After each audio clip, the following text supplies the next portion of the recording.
So, hello, welcome back. Good morning. This is day 3 where we'll be solving questions, type C sort of questions, which are 20 markers. If you remember, on day 1, we had discussed that there are 3 important topics from which type C questions come. So, we are going to discuss one question from each of these topics. All right, so let's start. Now, before we continue, if this is your first time here, I'm Paritosh Panchal. I would request you to please watch day 1 first and only then watch this video to make a little more sense. In fact, even if you can watch day 2, that would be great. Okay, because whatever concepts of NPV and IRR is used, we may be using in these questions today. Right, let me just zoom this in so it's more better visible. I think this is too much. Yep. So, as we discussed on day 1, whenever we get a big question like this, 20-mark question, first we shall read the requirements so that we have some purpose with which we are going to read this case.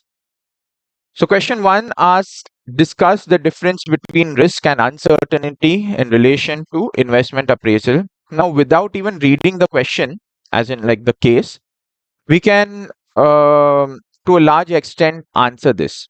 We know that risk and uncertainty is very similar to each other. However, in fact, in many cases, they are used interchangeably.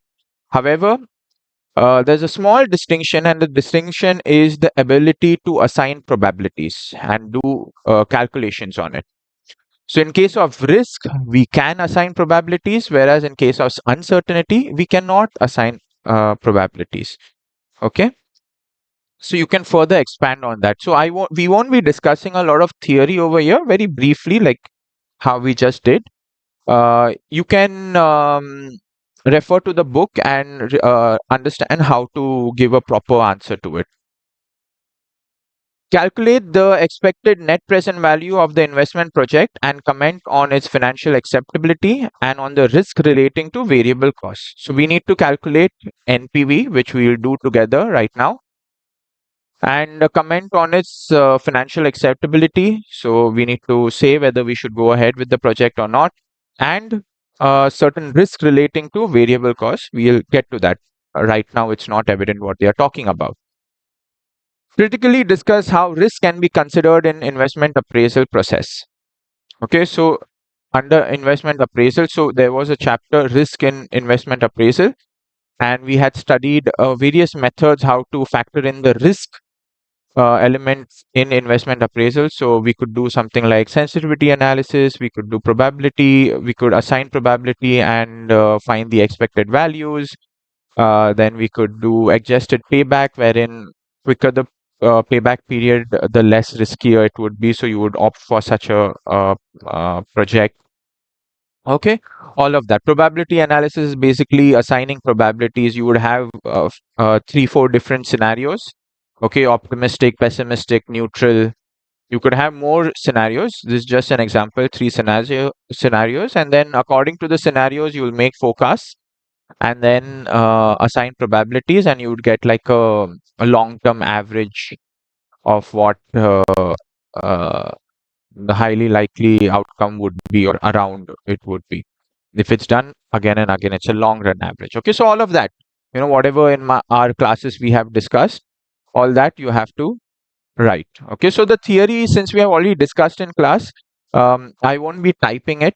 You already know what needs to be written. You can also refer to the books, my notes. So let's solve question B, that is NPV, and you can get an idea how the presentation needs to be done as well.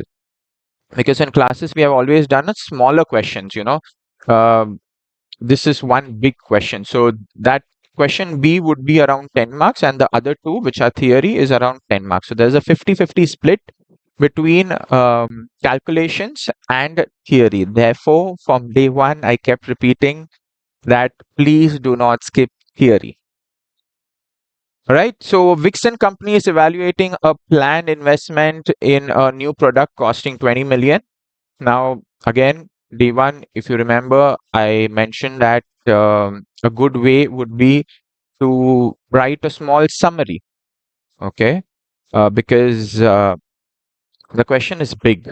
So in examination, it would be like a split screen. On the left hand side will be the question, on the right hand side will be the spreadsheet where you can give the solution. Okay.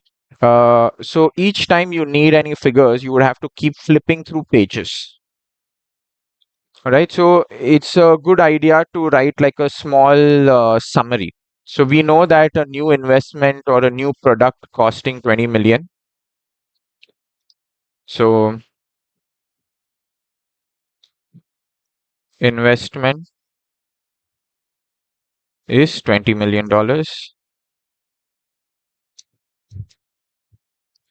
Okay. Payable at the start of first year of operation. The product will be produced for 4 years, at the end of which the product will cease. Sorry, the production will cease. Okay, so 4 year product. You can write the project length is 4 years.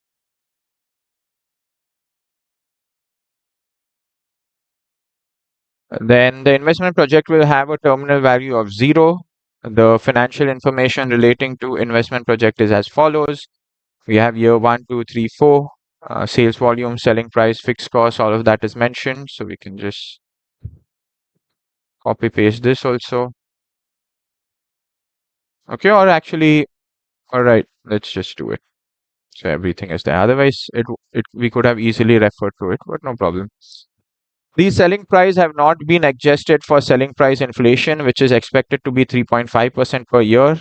Annual fixed costs are given above in nominal terms. So selling price inflation is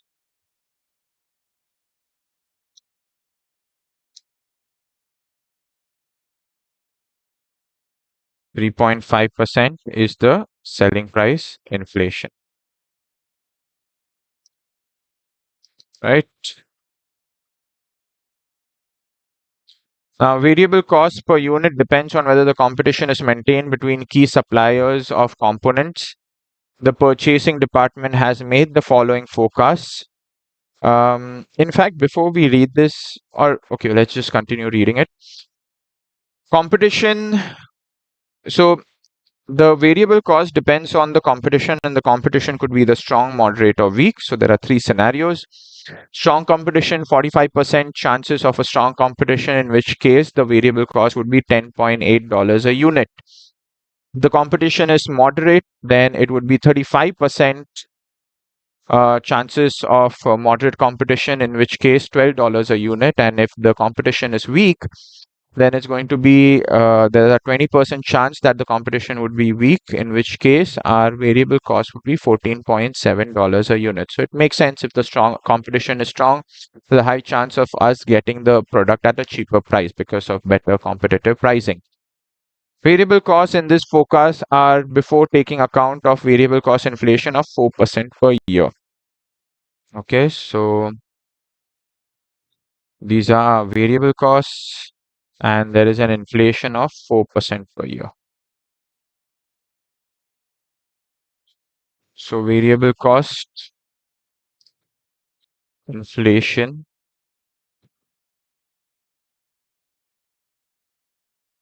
is 4% per annum. All right. Now, it is planned to finance the working capital project with an issue of 8% loan note, redeemable. No, okay, the above paragraph. Vixen company can claim tax allowable depreciation on a 25% per year reducing balance basis on a full investment cost of 20 million, and pays a corporate tax of 28% 1 year in arrears. Right? So our PAD is 25%. Tax allowable depreciation is 25%. And our tax or corporate tax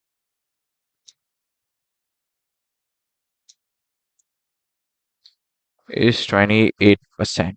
Okay. And this is paid 1 year in arrears. which means that the year in which the tax is due, we don't pay it on that in that year, we pay it the next year.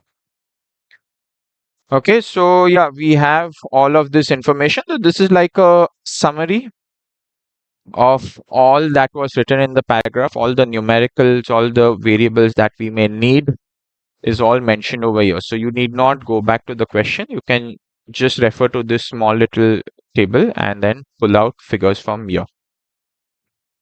Right? So I think we can just start with we know that we need to find the NPV. So just start with the format of NPV. So first we write years, actually title it calculation of NPV for the project. All right. So firstly, we'll write years. We would have year 0. Then it's a 4-year project. So 1, 2, 3, 4. All right. Then we have an initial investment of $2 million. Okay. We just confirm. No, it was $20 million. Right. 20 million.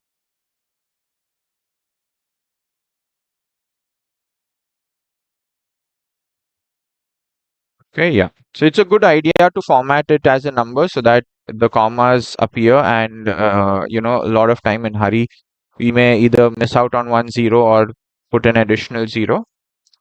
Here we can write all figures in dollars. So we need not write $20 million or anything. Just put it in number format, because I understand in the CBE platform, getting to the currency format requires a couple of clicks, but the number one is just one click. Okay, so we have initial investment. Then what information we have? We have something relating to sales. So we have sales available with us. Then we have variable costs. Okay, oops. Then we have fixed cost. Okay, we have fixed cost over here. Now, fixed cost we can take as is.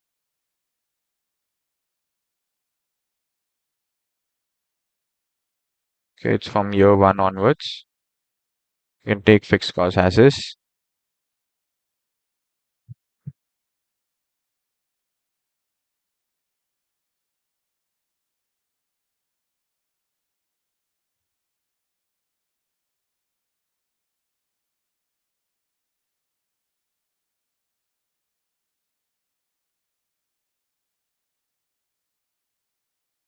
Okay,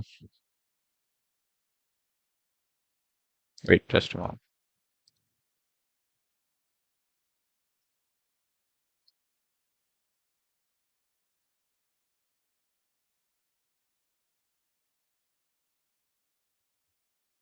Just formatting it. You need not do so much formatting because time is value. Okay, time is money. So save time formatting only the final answer you format it properly. Okay, just highlight it, make it bold. Rest, it's okay. Since I'm presenting it to you and for your better understanding, I'm formatting it. Sales, what are the so we have selling price, we have sales volume. So we can multiply the two and arrive at our sales. However, there is an inflation to the selling price. So maybe we can make a working note and then write it. So we can write a working note, right? So we can title our working note. So this could be working note 1, calculating. So always a good idea to label. So the paper checker, when they are going through your solution, knows what is happening. Okay. So we can just, in fact, we can just copy paste this.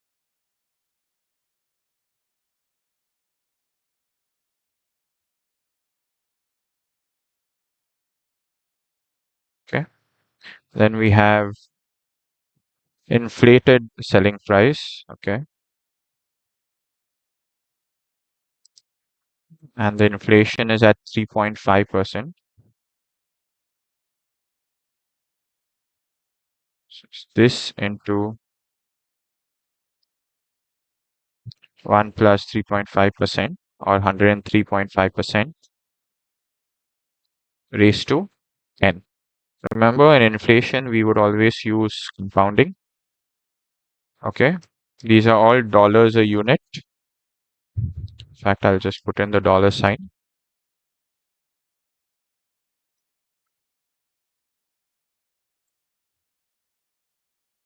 Okay, so my sales will be,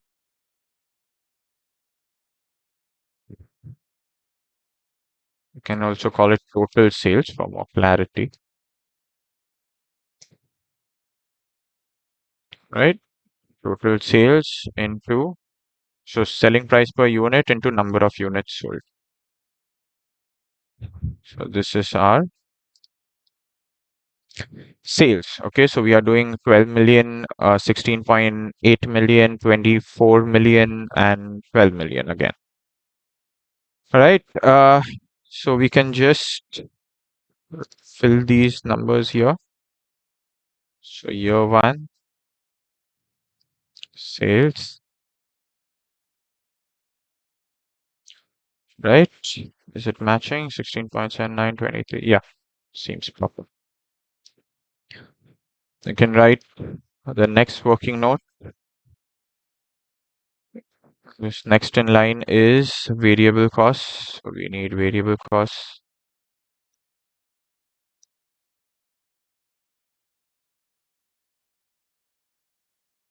Okay. Now for variable costs, well, this was the information we had.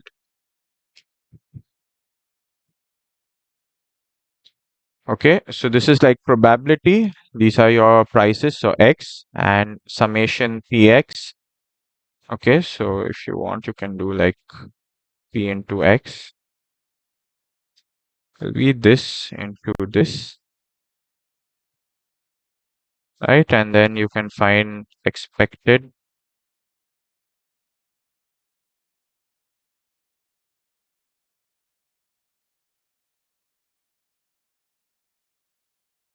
variable cost per unit.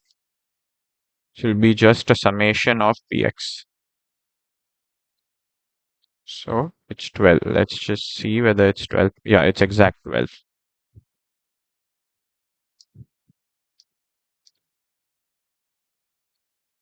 Right, so expected variable cost is 12. In fact, we can just bold this also. So these are the main figures that we are taking in. Now with this 12, they also mentioned that there is an inflation. So there's a 4% inflation in variable costs. Inflation in variable cost is 4%. All right, so inflated variable costs will be is equal to um, now okay, wait, inflated variable cost will be basically this, or rather this into 1 plus the rate. Okay, 12.48. Now we can put, in fact, no, inflation we need to compound it, right? So it'll be is equal to, or now inflation, so $12 a unit, which gets inflated, but on what? On the sales. Okay, so sales volume into per unit cost, right? Or what we can do is we can just individually first inflate it. I don't want to do it directly, so that when you refer to the sheet maybe later without an explanation, when you have the sheet in hand, you will understand what calculations were actually done. So we'll just inflate the variable cost, how we inflated the selling price per year. Okay, similarly, we are going to do the same. So is equal to this into 1 plus the inflation rate raised to n. Okay, now if I just copy paste this formula, the answer will be wrong. See, it came 0. Why? Because if you see the cells, okay, wait, let me just show you that. If you see this, it's referring to $12, it's referring to inflation rate, it's referring to the years. Okay. When you shift it one row to the next row, okay, or rather next column, you'll find that everything shifts together. However, you don't want to shift the variable cost and inflation. You only want to shift the year. So what you will do is, for variable cost and inflation, you will put a dollar sign. Okay, so this and this will get a dollar sign, wherein you are kind of, no, sorry, basically telling the system that lock the rows and columns. So whenever you put a dollar sign before any row and column, you are locking it. Okay, so now it's come properly. Let's just double check it. Yes. Yes. Okay. So these are our variable costs.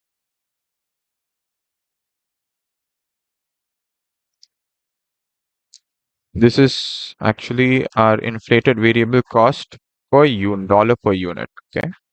Let me just explicitly mention that. Right. And then we have our total variable cost. Right. So it will be this cost per unit into number of units sold. Okay. So these are our total variable costs.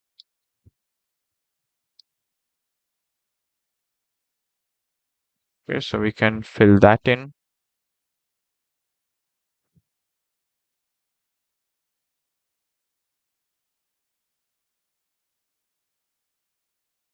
Okay. Since I put dollars here, I'll just do a similar formatting, but again, it's not really required because on top we have already written all figures are in dollar terms.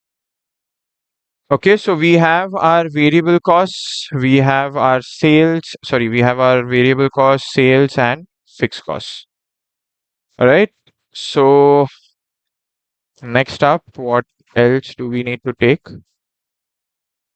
Sales is taken, selling price, fixed cost is taken, variable cost, TAD. Okay, and corporate tax. So firstly, we will take tax. So in fact, we can also write, just to make sure or make it more easy to understand.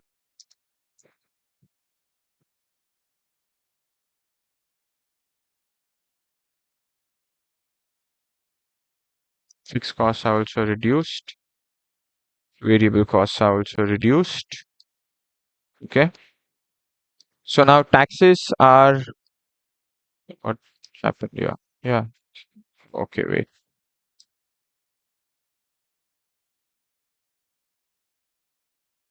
The text wrapping was applied. That's why it was coming that way.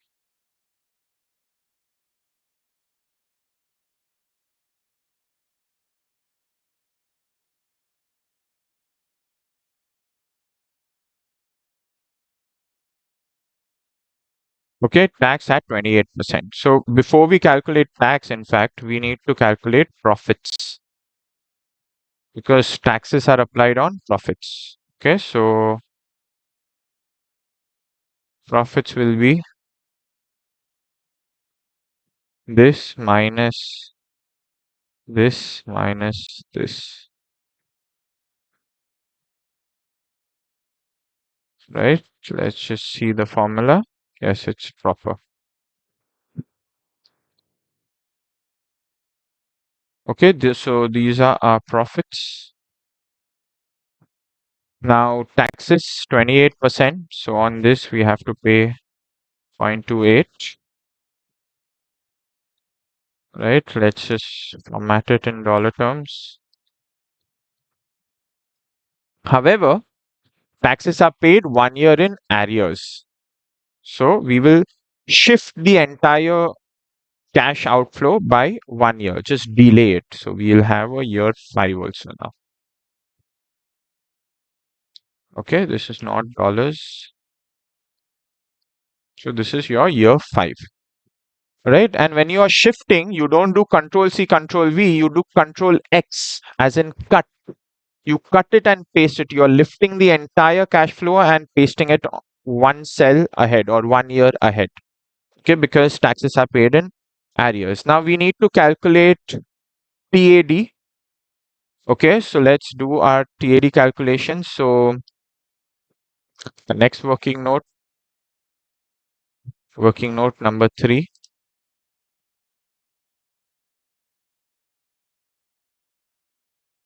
tax savings on TAD. So keep in mind, see, tax allowable depreciation is never a relevant cash flow. It is at the end of the day depreciation, so it is non-cash in nature. Therefore, it is not a cash expense only. So why take it as a relevant cash flow? It's not a cash flow in the first place. However, in the P&L statement, when you pay, so in P&L we consider depreciation, and due to which our profits fall down, due to which we end up paying lesser tax. See, tax is a function of profit. If your profit is brought down due to depreciation, that means your tax is also brought down due to depreciation. So you are just trying to find the tax savings on TAD, because that is actual savings, that's cash saved. Okay, so we need to calculate what that is, not what the tax is. So the way we write it is, so these are your particulars.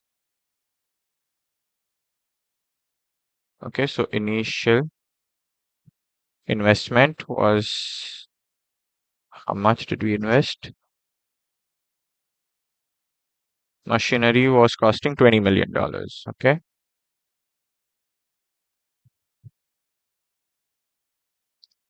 so this is, all values are in dollars, dollar million actually. Okay, then tax savings on TAD, okay, which is 28%, and this would be dollars, not dollar millions, dollars, because in our final NPV calculation we need the amounts to be in dollars. See, you can keep it millions, you can keep it $1,000, whatever denomination. Like, one may ask, why write 20 million? We could just write 20, saves time. Correct, you can do it that way. However, you need to be very mindful then that when you are multiplying $440,000 with 26.5, okay, this will be a big value. So then you need to write this also as 1.1 or 1.12, 1.155, so on and so forth. All right. So to avoid any confusion, I am keeping the number as is, the full amount. Lesser chance of us going wrong, because a lot of time in hurry, one may forget to make those changes and would just proceed and lose marks if things go wrong.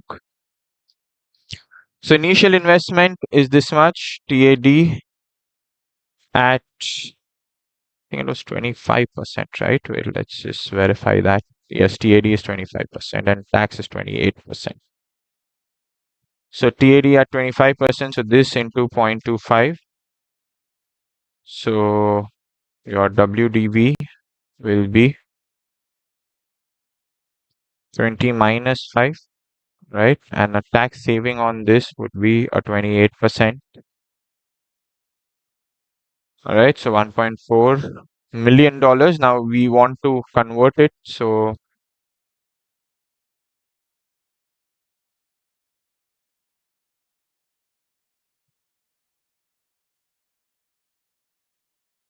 Okay, so it's $14 million. Sorry, $1.4 million. Okay.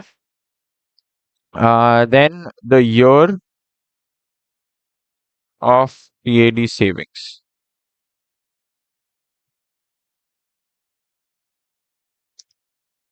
or rather year of cash flow, we can write. So since everything is with 1 year lag, this is relating to first year. However, it gets reflected in year two. All right. Now we can just copy paste this for year three, year four. Okay. And wait, this is year three. This is year four. Let's just see if the calculations are done correctly. So this 3 points. Okay. This is, yeah. Okay. Yes. All right. So everything seems proper. Now at the end of fourth year, so we have applied depreciation ties, but in the last year the project gets over. There is no scrap value. There is no details about scrap value given. They said the terminal value is 0, so we will just write this as a balancing. So this is not WDV. This will become as your balancing allowance, right? So the same formula, that is 28% on this balancing figure, and this will accrue to year 5. So we can write here tax savings on TAD. Year 2 onwards, this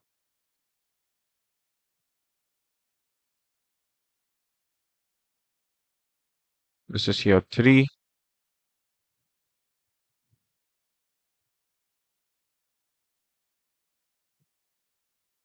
This is year 4.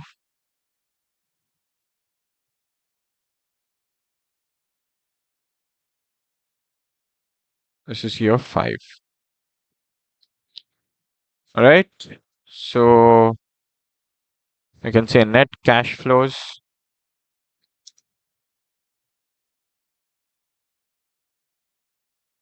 So in year 0, we had an initial investment of $20 million.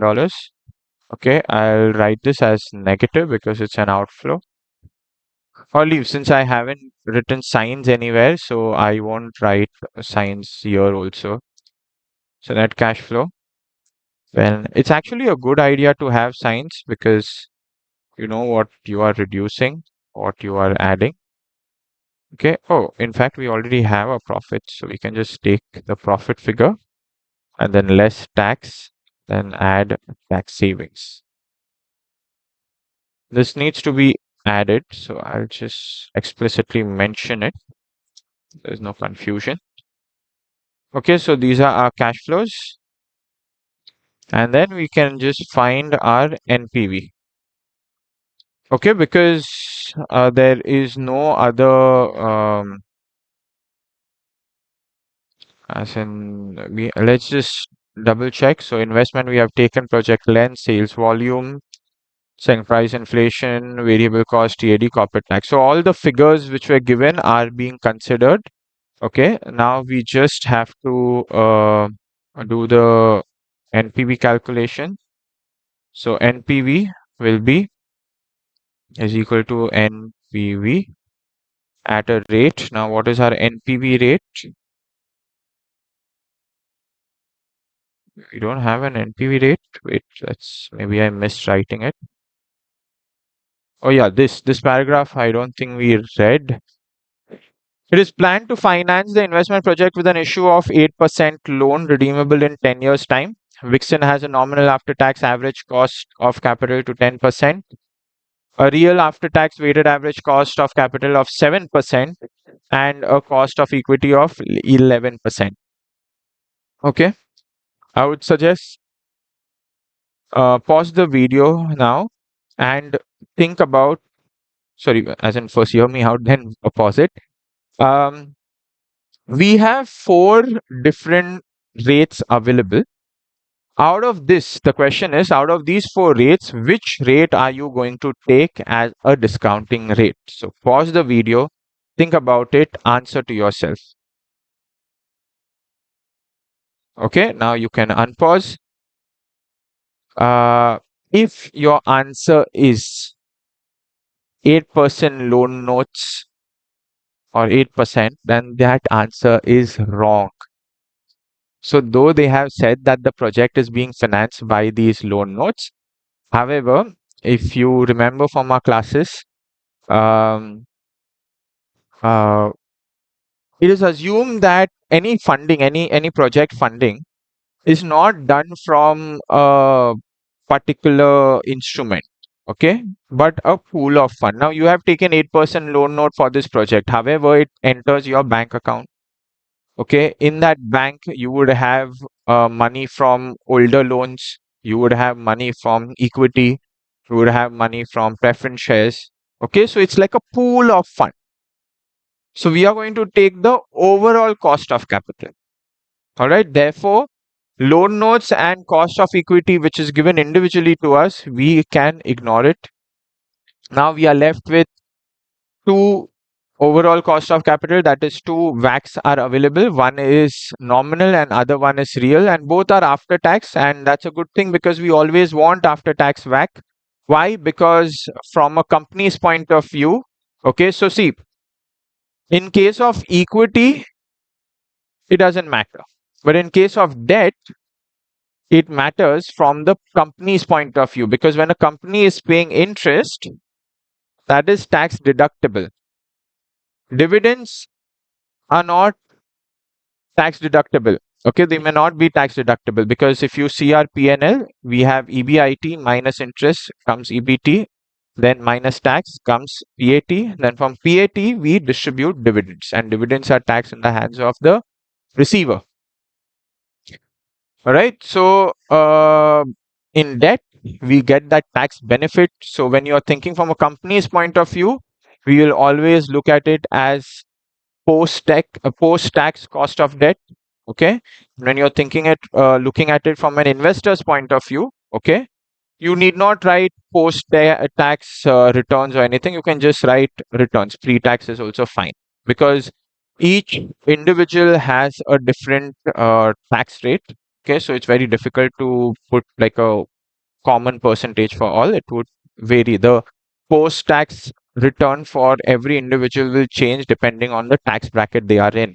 Okay, so from an investor's point of view or an individual's point of view, we look at pre-tax, whereas in case of company's point of view, where you are focusing on the cost, well, you enjoy tax benefits, so your cost slightly reduces to that tune. Therefore, you will always look at after-tax cost of capital. Right? So now the question is nominal or real.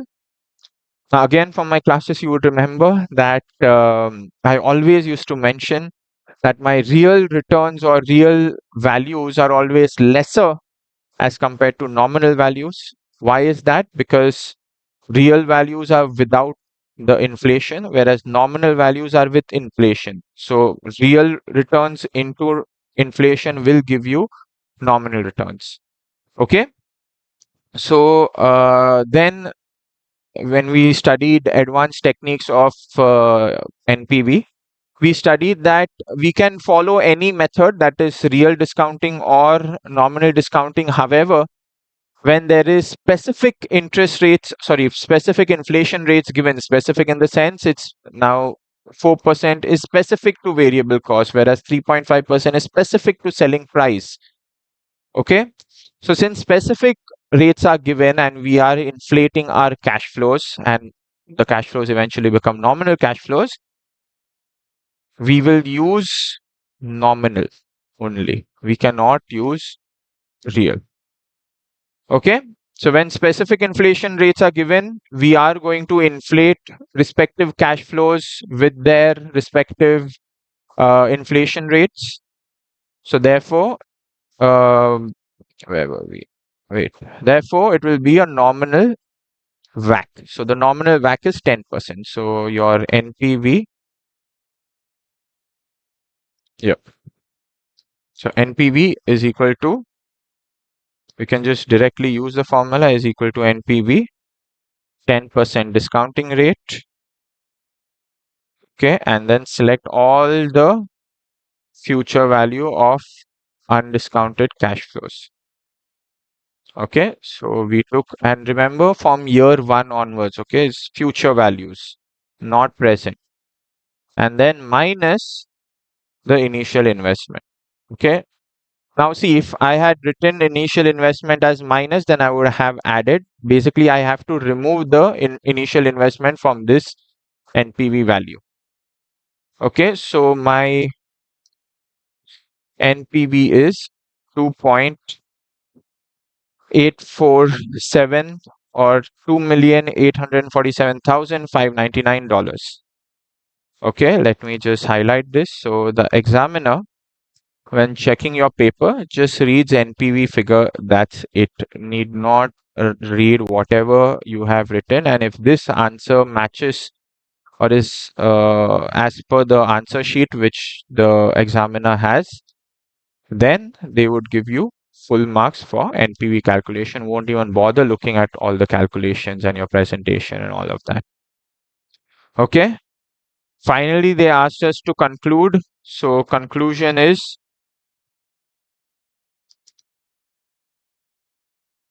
okay, since NPV is positive, we are going to accept the project, but do not write a very simple conclusion this way. Write, or let's see. So if you see, this NPV is based on two things. The formula, we put two things, okay? One is the cash flow and other one is cost of capital. Okay, now cash flows themselves are estimated, even cost of capital is an estimate. Now in cash flow, for variable cost specifically, we assume that the expected variable cost to be how much? $12.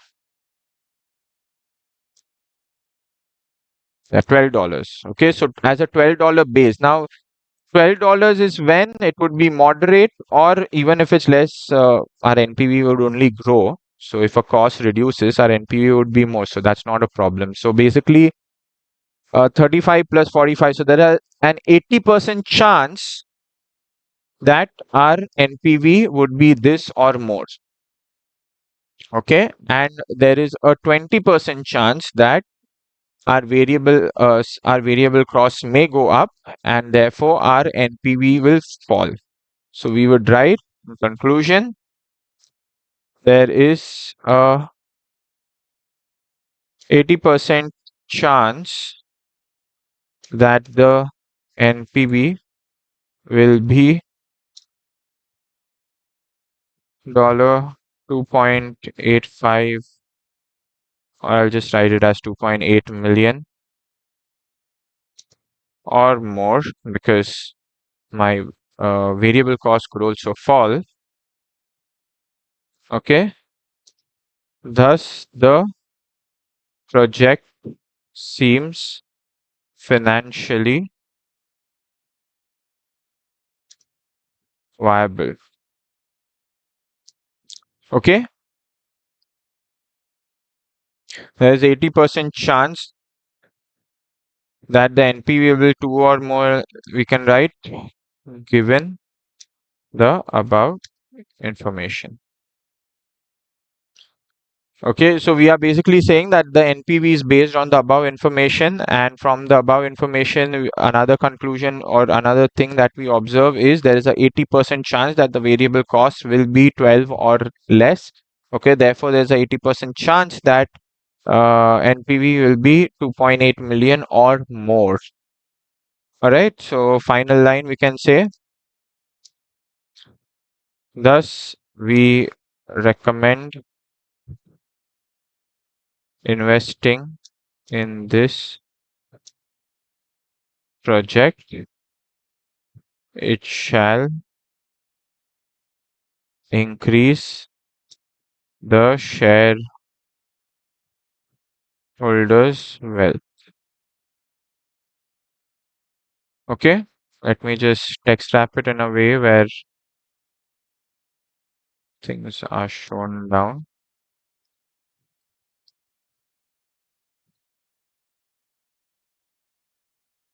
All right. So this is our conclusion that since there is a 80% chance of variable cost being 12 or less, therefore NPV will be 2.8 million or more, which is a positive NPV, and therefore it is financially viable. Now, remember the word financially viable because all this we have just included is finance. Okay, we haven't factored in things like management experience, employee strength, market demands. If it's in another country, then what is the culture, ethics? Okay, so there are various things that contribute to the success of a project. We are just looking, we are just looking at it from a financial viewpoint. Okay, therefore, I have explicitly mentioned financially viable. Right, so I would recommend you mention the same that it is financially viable. And we also say that since it is financially viable and we have studied that NPV, a positive NPV project will always go to increase the shareholders' wealth, which is ultimately the primary objective for profit companies. Okay, so we are mentioning that as well. So you can write a conclusion similar to this, just two sentence. Do not just write NPV is positive, thus accept the project. That's that a computer can do. Okay, so give out explicit conclusions. And then, yeah, I think we are done with the question risk relating to variable cost. So you can also mention that there is a 80% chance, okay, of the variable cost being 12. So risk relating to variable cost means it could be 10.8, 12, or 14.7. Okay, and we figured that or we are basing our answer on 12, so it would be either less than 80 or as in chances of 12 is more than 80, sorry, not more than 80, 80% rather. Okay, this plus this, and of not being 12 or being more than 12 is 20% chance. Okay, so you can mention that also. um Critically, so yeah, I think we have discussed the theory questions at the beginning only, that risk and uncertainty, mainly probability calculations can be done in risk, not in uncertainty. So expand on that and critically discuss how risk can be considered in the investment appraisal process. So you can look at this was one way of looking at or factoring in risk. So this is called probability analysis, okay, or expected value. Then there is adjusting your discount rate. If you remember, adjusting the beta, okay, based on your debt to equity to reflect the financial risk and then business risk. Okay, so some other the sector's beta you will take and then you will ungear the sector beta, then re-gear it with your gearing. Okay, so why did you change the discounting rate? Because of risk, business risk or financial risk. So risk adjusted WACC is one way. Then your risk adjusted payback period is another way. Your probability analysis, your sensitivity analysis. Basically, if one variable changes and assuming other all variable remains the same, what is the change in NPV? Okay, so that can also be used to understand that which is the most crucial element. So if say for example sales falls by 5% and the NPV turns zero, then that's of great concern because sales is there's a high probability it can go up plus or minus over 5%. Why? Because I don't know what I'm going to sell after 3 years. Okay, I don't know whether my inflation rate is going to stick around at 3.5 or will it increase. I don't know whether my sales volume would increase or stay as per my forecast. All right. So these are again, you can refer to our notes and you would know what to write. Okay, with this, we are done with question one. We'll take a 5-minute break and resume our next question. Okay, see you soon.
All right, welcome back. Let's start with question number 2. So, as we did earlier, we would first read the requirements and then read the entire question. So, we are required to prepare a forecast statement of financial position for Pumis company, which basically means a balance sheet. Calculate the effect of proposed expansion on working capital ratios listed by the finance director. So we need to calculate certain ratios. Discuss the ways in which implementing the proposed changes in working capital represent change in working capital investment policy, as well as changes in working capital funding policies. So these are some theory questions. So again, there's like a 50-50 split between theory and calculations. Okay, so let's start. Uh, so yeah, we need to make a statement, a financial statement, and certain ratios to be calculated. So Pumis company plans to expand its business operation by opening several new outlets at a cost of $8 million, financed by an issue of loan notes. So we can just write that down. Investment required for expansion. So that was $8 million.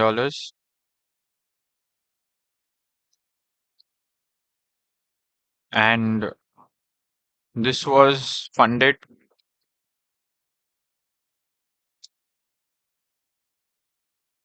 by loan notes. Okay, same amount, $8 million. All right.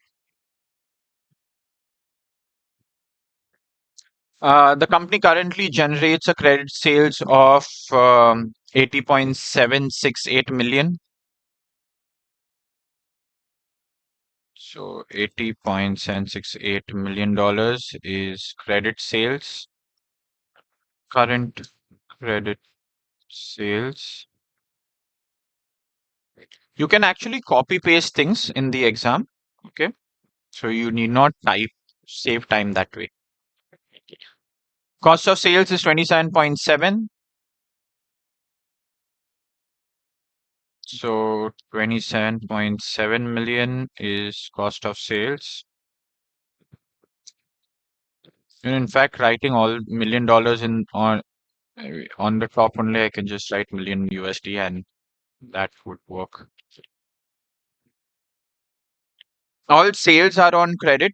The current capital, the current statement of financial position of Pumis company is as follows. So whatever credit sales they have given, they are the total sales. Okay, and then they're given the rest. These are the information given to us. So we have non-current assets, which are fixed assets. Then we have current assets, and current assets are made of inventory, trade receivables, cash and cash equivalents. Uh, so therefore, we have our total assets, equity, reserves, non-current liability, which is long-term liabilities. Current liabilities, we have trade payables, overdraft, and then our total equity and liability both tallies. Pumis company expects the expansion will increase credit sales by 18.7%, with cost of sales being 33% of the credit sales, and profit after tax being $6.818 million. Non-current assets will increase by 11%. So a lot of information in this paragraph. So firstly, credit sales increased by 18.7. So this is after expansion. After expansion, all these things will happen. Increase in credit sales. How much was it? 18 point something. Wait, where did it go? Yeah, 18.7 and then 33%. 18.7% and 33% is um, cost of sales as a percentage of sales. Okay. Then what else? Non-current assets will increase by 11%. So non-current asset increases by 11%. What else?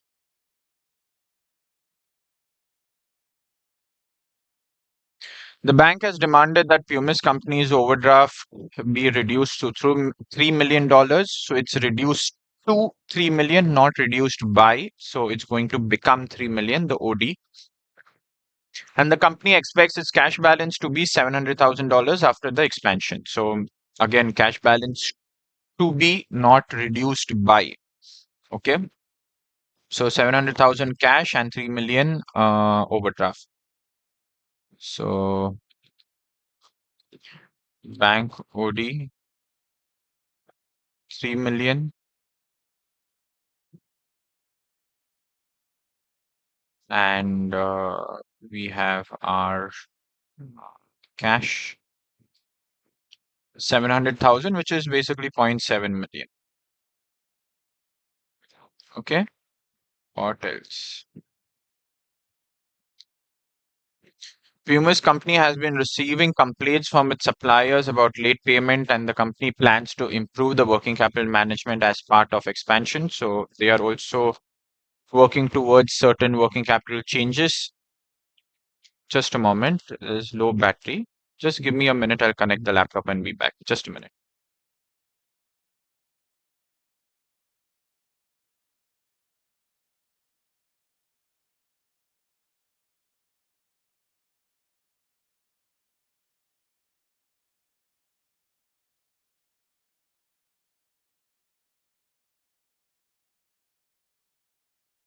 Yeah, we're back. So yeah, we're reading Puma's company. Yeah, so as I was saying that along with expansion, they are also going to make certain changes to their working capital and improve that. As a result of which, the inventory days, receivable days, and payable days are this much. Okay.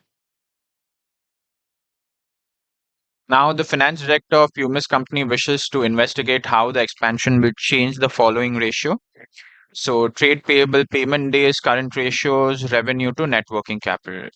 Now, net working capital is usually current assets minus current liabilities. So, total current assets minus total current liabilities. However, they have a customized definition to it. So, defining net working capital as inventory plus trade receivable less trade payable. Okay. So, we need to follow whatever the question asks us and then assume that there are 360 days in a year. So we will write that assumption down as well. All right. So yeah, that's it. I think question over. So we need to make the balance sheet. So we can just copy this format. Sorry.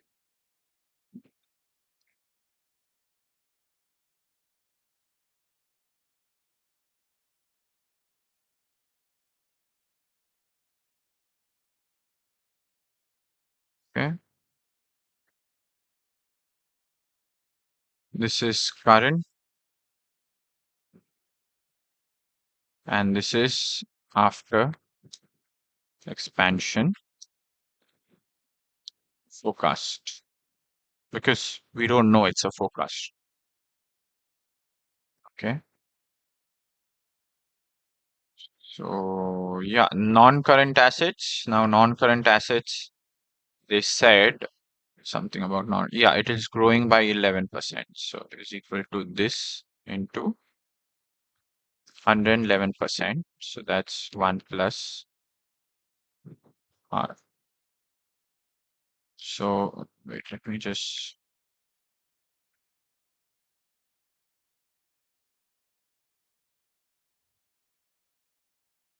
right. So our non-current assets will be 60,018. Okay. Then moving on inventories, we don't know, as in we have to do calculations. We have inventory days. Okay. So for We have inventory holding period. Now, from this holding period, we can find out what our inventories are. So, if you had to write the formula, I hope you remember, because this formula is not given in the formula sheet. Okay, so usually, so inventory is equal to inventory days by 360 into cost of sales. So inventory, we value them on cost of sale basis. So divide into cost of sales. Okay. So for that, we first need cost of sales. So let's find that out. Okay. In fact, let me just write this as working note. Okay. So these are all our working notes. And for this, we need to find out sales. Okay. Then cost of sales. So sales we knew was how much did we have sales as this much, and then we know it's going to grow by 18.7%. Okay, so this into 1 plus the growth. Okay, and credit sales we know is 33% of sales. Okay, sorry, actually this would be right. This is current sales. Sales after expansion will be this.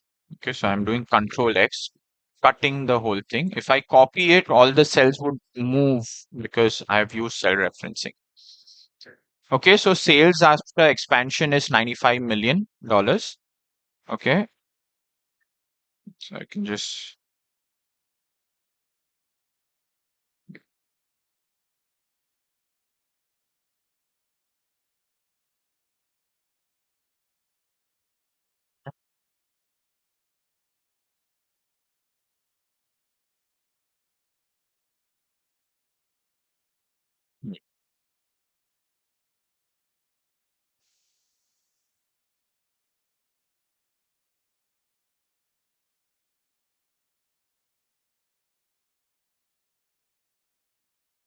let me just reduce the font size of this.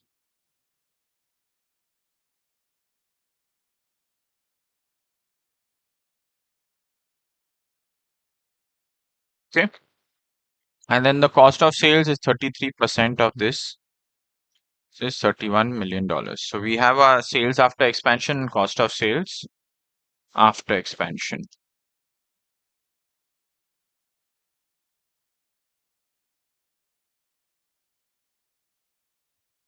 Okay.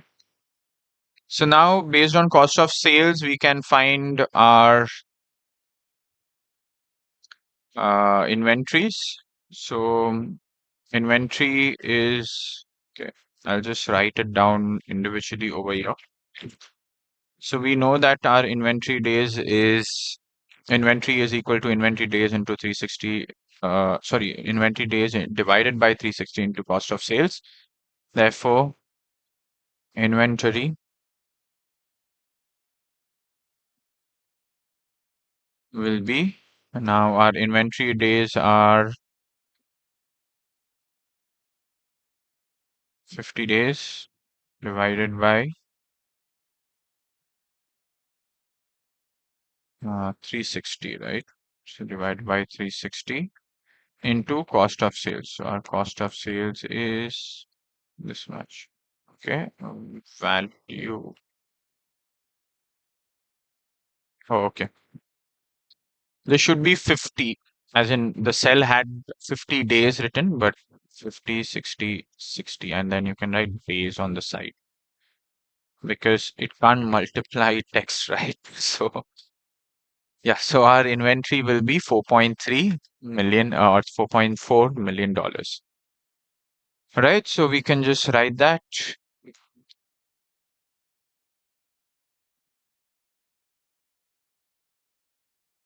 $0.4 million. However, values over here are in $1,000, so we need to convert that million into thousand. So you'll just say multiply by 1,000, and you'll get 4.394 thousand dollars. Not 4 points, sorry, $4,394,000, right? Because the denomination here is $1,000. Now, similarly for trade receivables, so you can use the same formula for receivables also, as in only thing that's going to change is, so receivables is equal to receivable days. Now receivables, we are going to value them not at cost of sales, but we are going to value them at sales. Okay, so our receivables are going to be, oops,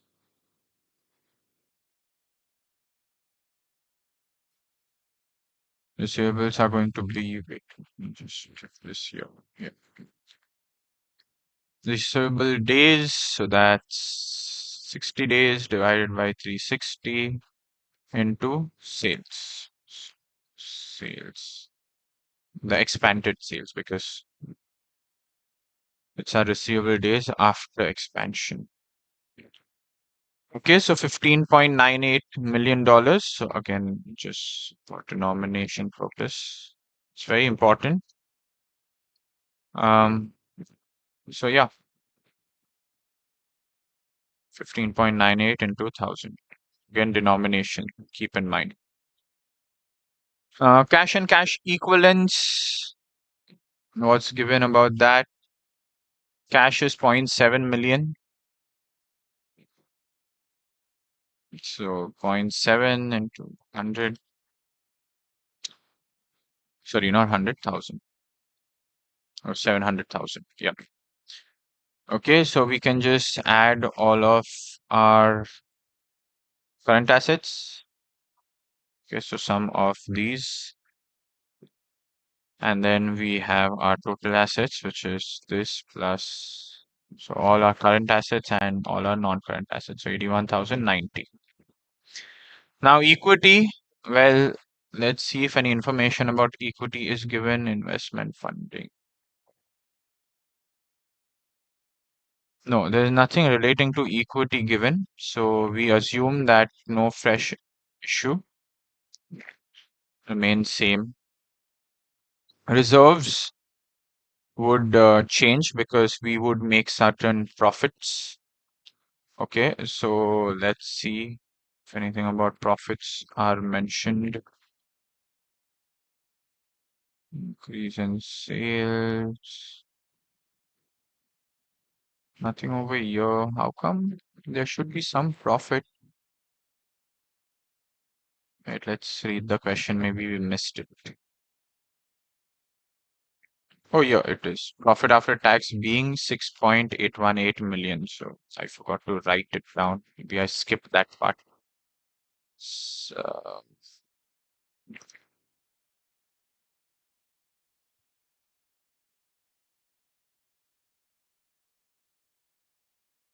profit after tax is how much? $6.818 million. 818. It's not a percentage. $1 million. Okay, so basically we are going to take the reserves and we assume that there is no what do you say, dividends declared, because so entire profit is moved to the reserves.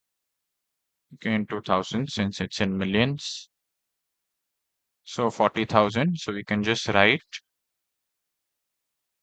a note. Now a note is not a part of the working note, just a general note. Okay, so note, we assume no dividends or rather, why do we assume it? Due to absence of any information, we assume that no dividends are paid. Thus, the entire PAT goes into reserves. Right? So reserves are done. We can find out our total equity. Non-current liability. So non-current liability is long-term liability. We have actually funded the whole expansion with a long-term liability, that is with a loan note. So 8 million increase. So it's going to be this plus that 8 million increase, fresh issue. Now that's in million, so converting it into thousands, that's so a total of 26,000. Now trade payable, we need to calculate. So trade payables, you can use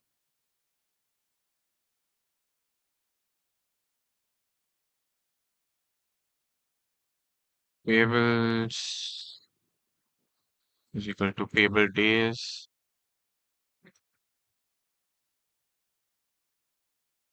and divided by 360 into cost of sales. Now, ideally payables, we may want to value it at purchases, average purchase, but we don't have purchase here, so cost of sales it is. So payable days divided by 360 is our payable days. Yeah, payable days divided by 360 into cost of sales. So 5.27 million. Is equal to into 1,000 because we are converting it into millions, right? Then overdraft, I think they have given a full number. Yeah, so it's 3 million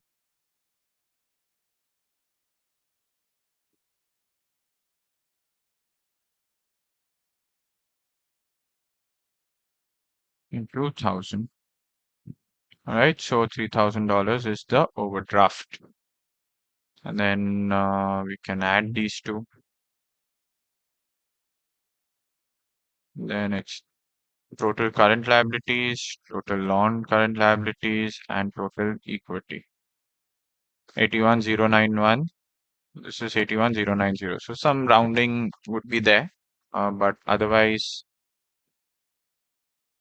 it tallies. So yeah, we are done with our um, forecasting. Now, next one is getting the ratios. So actually, let's label it. Labeling is very important. This is basically solution for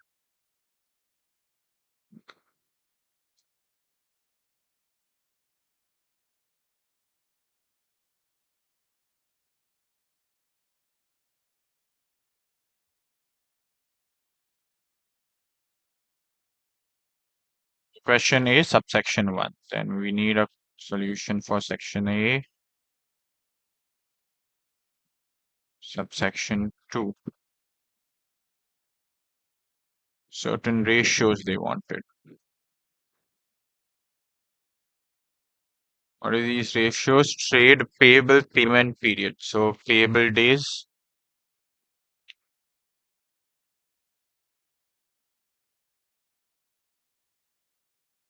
Again, we can write current and after expansion.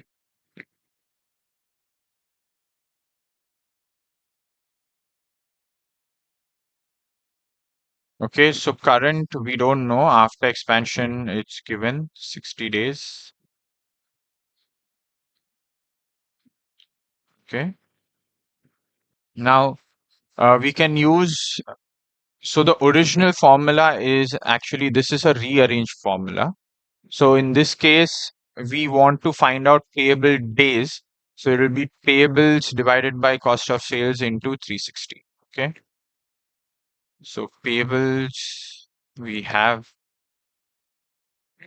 where's our payables? Yeah, payables divided by cost of sales. We are valuing them at cost of sales. Now, this is the current payable. So we need to have the current cost of sales. So the current cost of sales is 80 million. Okay. Into 360. Now, 80 million. So we first need to convert it into thousands because our payables are in thousands. So you can do either or, either convert the payables into millions or convert this into thousands. Okay, so keep this in mind. This is the reason why the previous question I did without forgetting about millions, thousands, just writing the entire value. But here, since in the question everything was in millions, so I've done it this way. So here one mistake could be made wherein these millions may not be converted into dollars, and directly, because you are in a hurry, you would just take payables divided by credit sales into 360 and get the answer. Okay, so this, wait, did I do it right?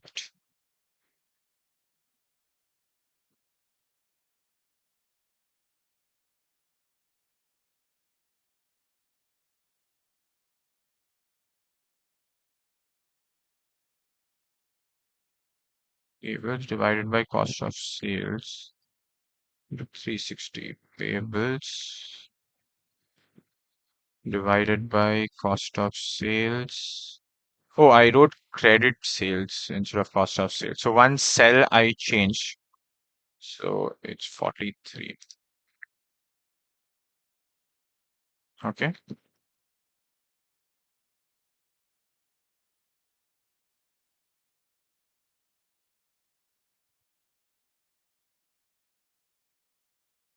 So these are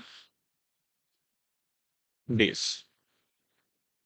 Now the next ratio we need to find is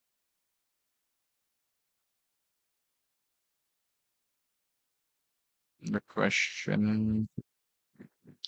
Current ratio, and then revenue to net working capital, where they are defining net working capital as inventory plus trade receivables. So basically, they are not taking cash and less trade payables. So they're not taking OD. Okay. So current ratio, and then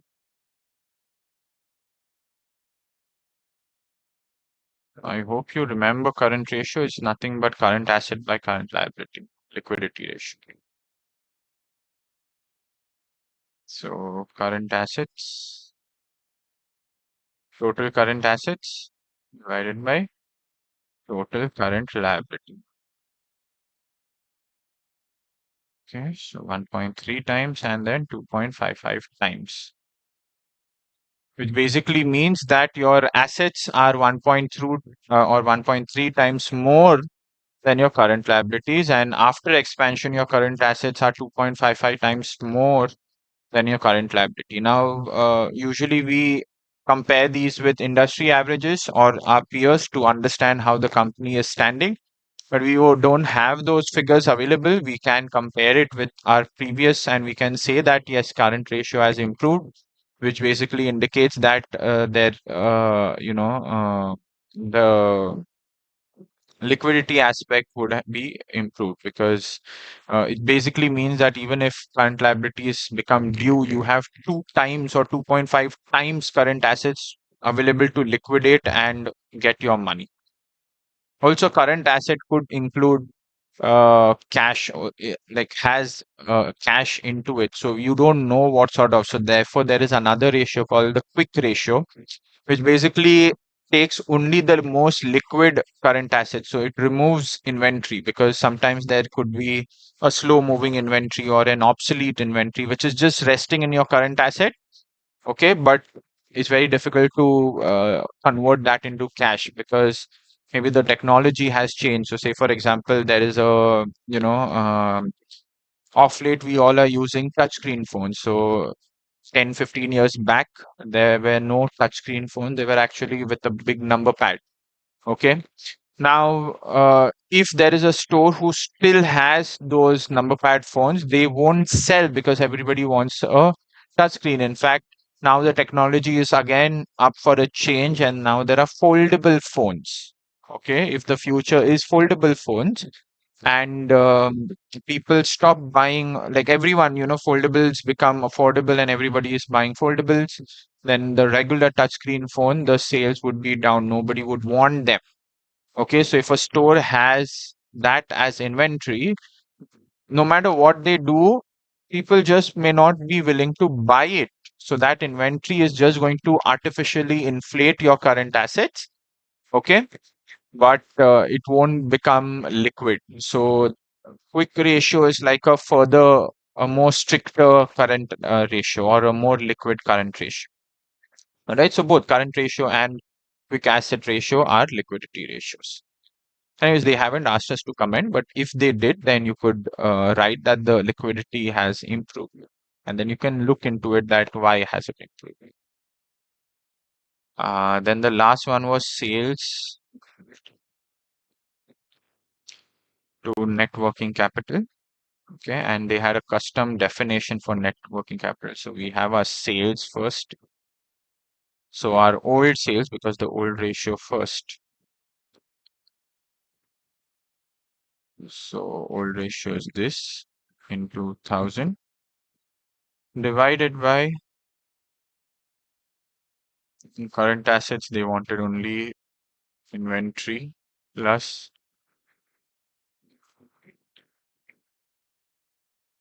trade receivables minus your payables.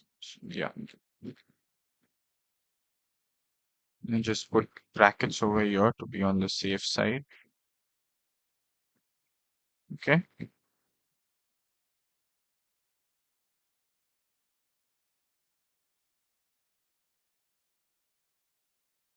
Now this is coming as a value because I shifted to the right, so everything got shifted, but that sales figure should not be this. It should be the new sales figure. That's 95.8. So I'll just select this cell.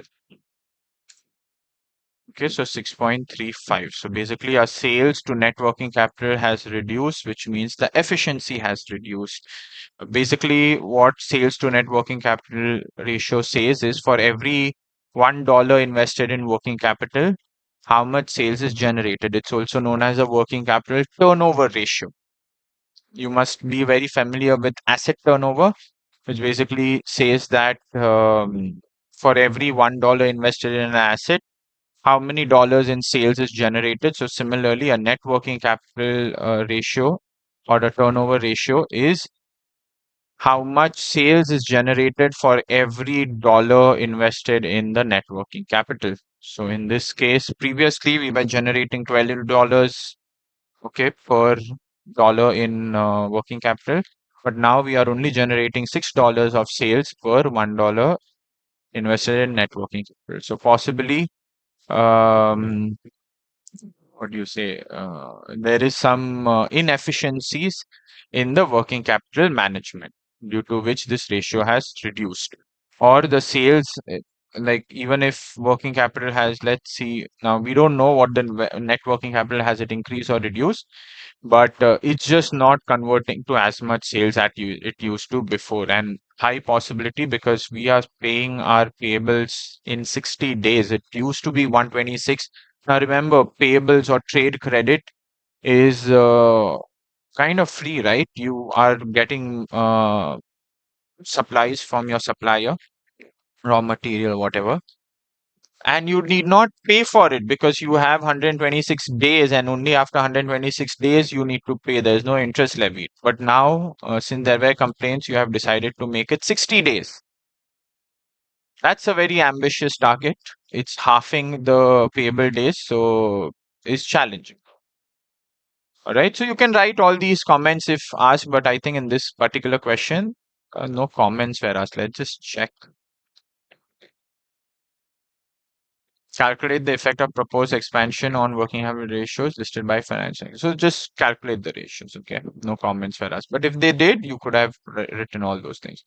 Now discuss the ways in which implementing proposed changes in working capital. So change in working capital investment policy and change in working capital funding policy.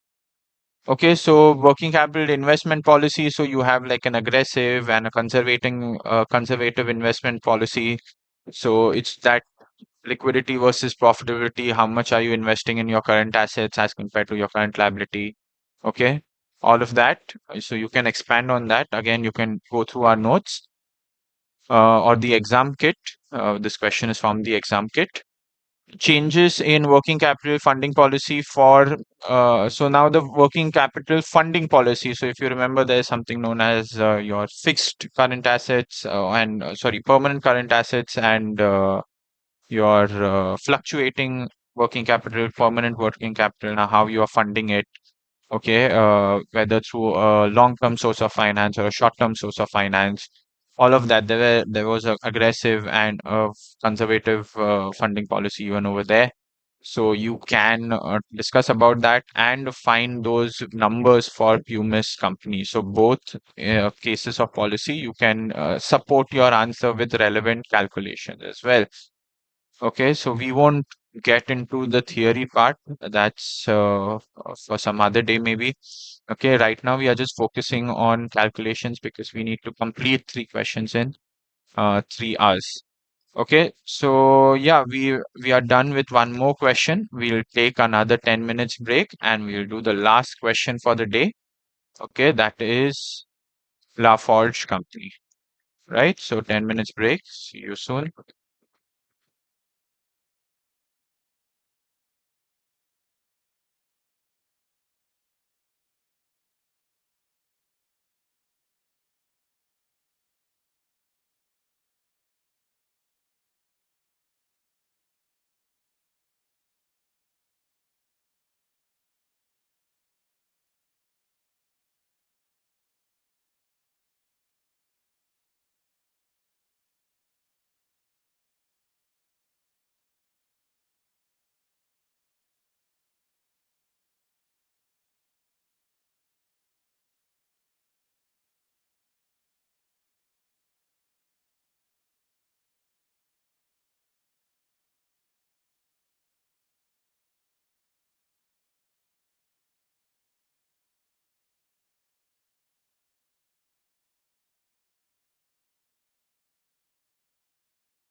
All right.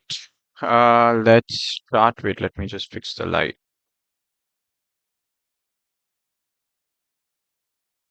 Yep. Okay, welcome back. So the last question for the day.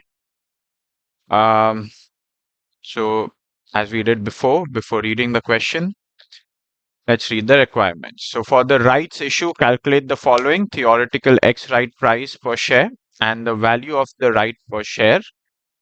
Then assuming that the investment goes ahead, calculate Lafarge company's forecasted earnings per share. So EPS needs to be calculated and the resulting share price. If it finances the investment using each of these alternatives, that is a right issue or a loan note. So these two things we need to calculate: value of right TERP, value of right per share, and then the EPS and the share price if this would be the case. Okay. Discuss the ways in which a company can issue new equity shares. So this is a theory question. How can we issue new equity shares? So there are different ways. You can do a private placement, you can do a public offer. In public offer, you have initial public offer, you have private sorry, follow-up public offer. Then you also can do a right issue to existing shareholders. Okay, so you can mention those different ways in which equity shares are issued. Remember, bonus shares is not really a fundraising activity. Okay, bonus, because in bonus you are not getting any money as a company. Okay, so you're not raising any capital. So do not include bonus share issue. And then at a recent board meeting to discuss the financial options, one of the directors suggested reducing the forthcoming dividend. Sorry. In the past few dividends, Lafarge company has consistently paid an annual dividend of $0.08 a share. Its shareholders include both financial institutions and individuals. Discuss and recommend whether Lafarge should raise the finance it requires by reducing its annual dividend.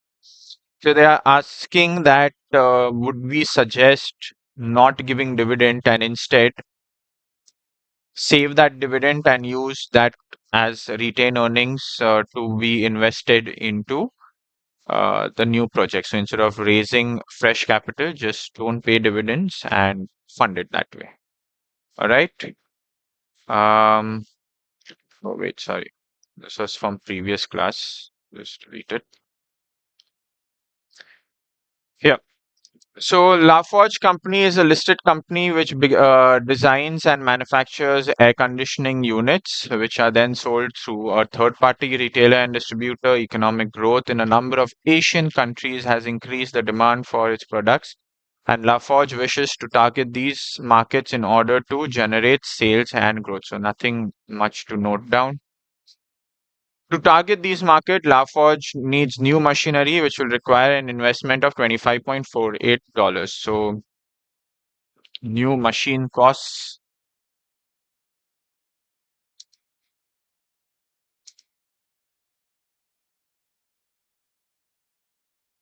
much $25.48 million. Let me just check if I remember it right. Yeah. Two options for raising the finance are being considered: a right issue at a discount of 30% on the current issue price of 2.6. So current share price is 2.6.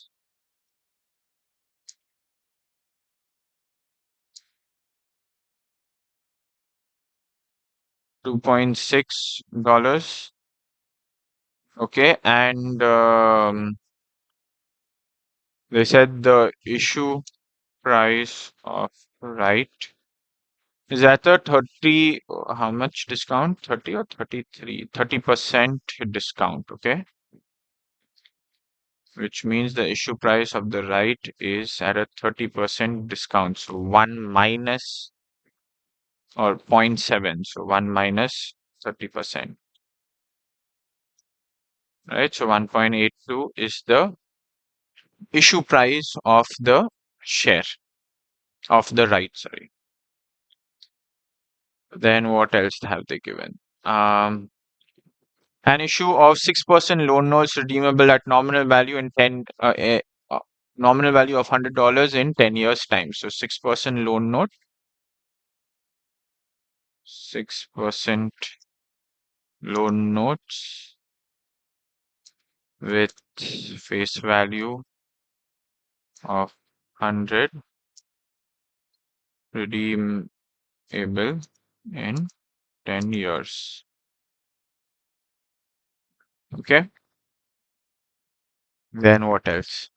Lafarge company's PE ratio is 11 and this is expected to remain unchanged whichever financing option is selected. So PE ratio is 11.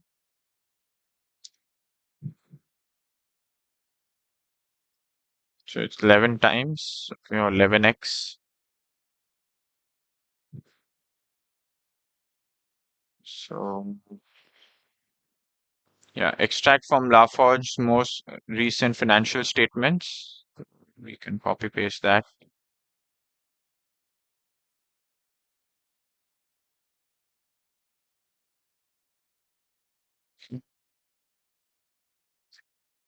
Without the new investment, so we have profits from operations, profit after tax, and share capital. Without the new investment, the forecasted profit from operations for the coming year is expected to be the same as the previous year's actual result. If the investment is undertaken, the forecast profit from operations for the coming year is expected to increase by $4.5 million. So what they are saying is the if we do this investment, then we are expecting an increase in profits to $4.5 million. So yeah, and 20% tax. So increase in profits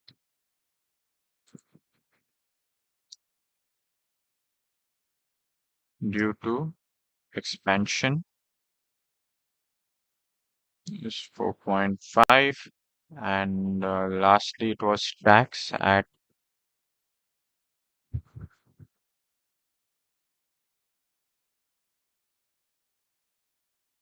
20%.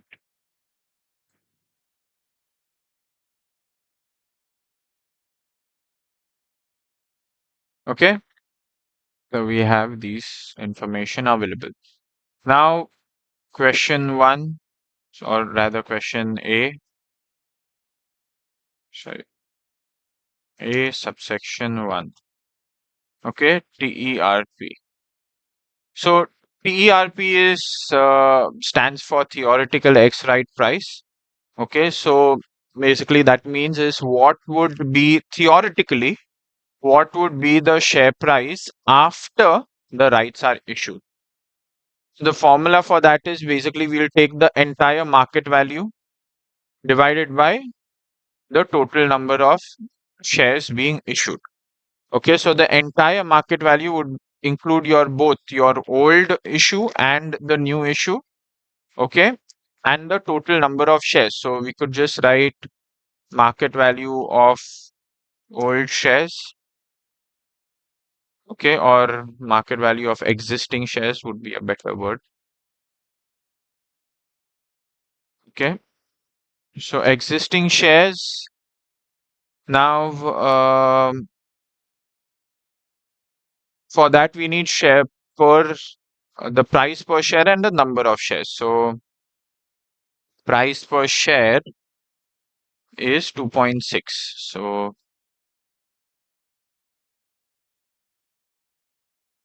price per share is 2.6 and number of shares, number of existing shares. Okay. Now number of existing shares are machinery. So they haven't given that. However, they have given us the share capital. So share capital happens to be 35 million. Okay. So that's the book value. and the face value is $0.5, so 70. Sorry. Okay, so our market value of existing shares, in fact, we can just shift this whole thing up. Yeah, market value of existing shares is equal to this into this. So $182 million will be the market value of existing shares.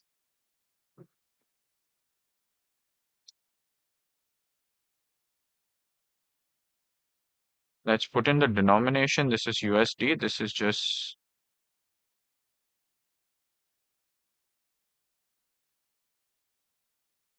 this is per share. Okay. So $2.6 a share is the current price. There are like that 70 million shares. So totally the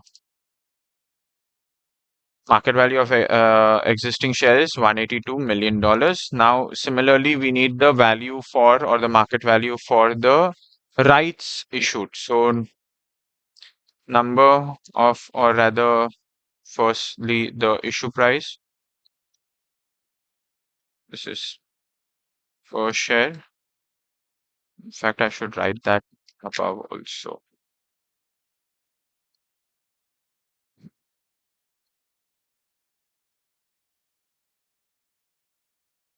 Okay.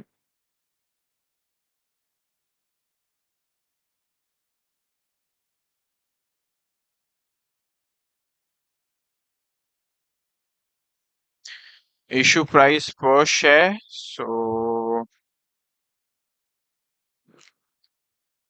yeah, 1.82.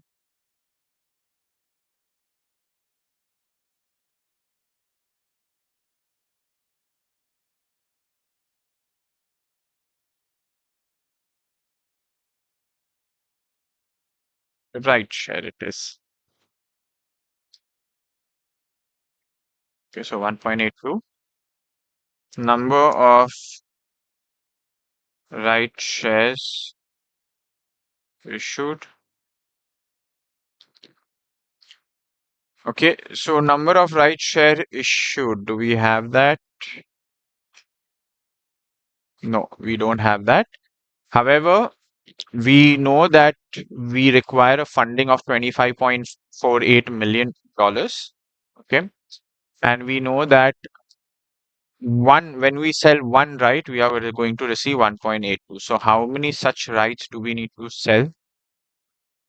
That's 25.48 divided by 1.8. Okay, so these many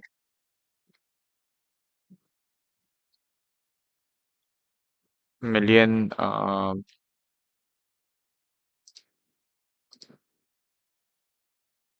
okay, these many million rights are issued. So therefore, market value of right shares issued.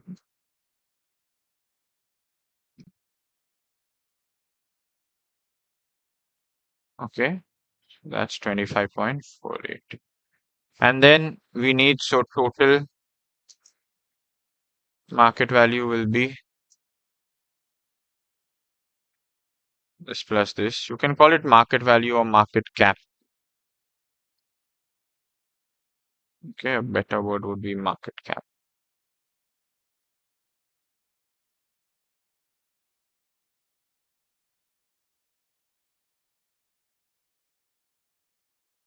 Right, so our total market cap is, so we are taking these numbers,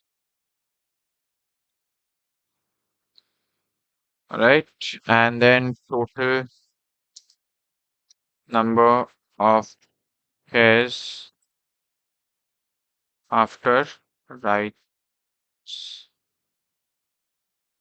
So total number of shares after rights is existing. There are 70 million and 14 million we calculated more. Therefore, TRP, that is a theoretical X right price, will be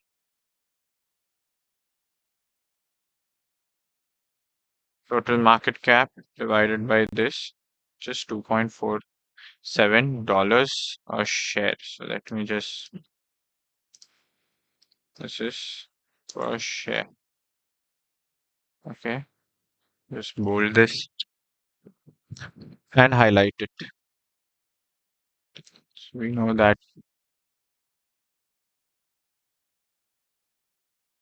Okay, so that's TERP done with subsection 1. Now subsection 2, where they asked us to calculate the share price and the EPS. Okay, so when we want to calculate EPS, it's basically we are kind of making the P&L statement, because in the P&L statement we through that we find our EPS is nothing but PAT divided by total number of shares is equal to EPS. Okay, so let's find PAT. So they have given profit after tax already over here, but this is without any funding. So this is the current one.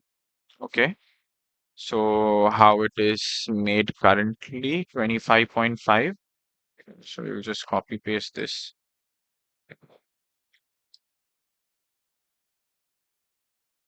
Yeah.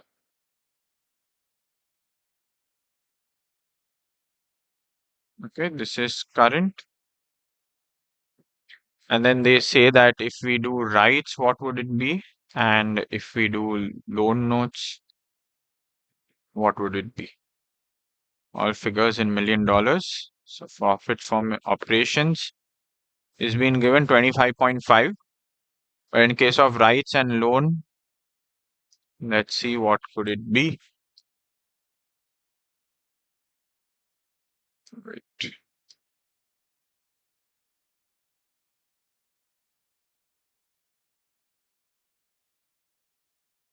Okay, so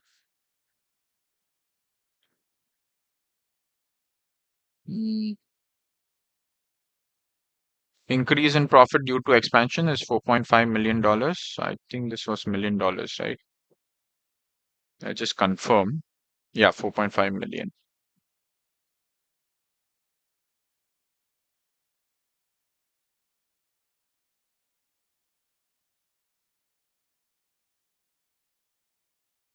Okay, so 4.5 million.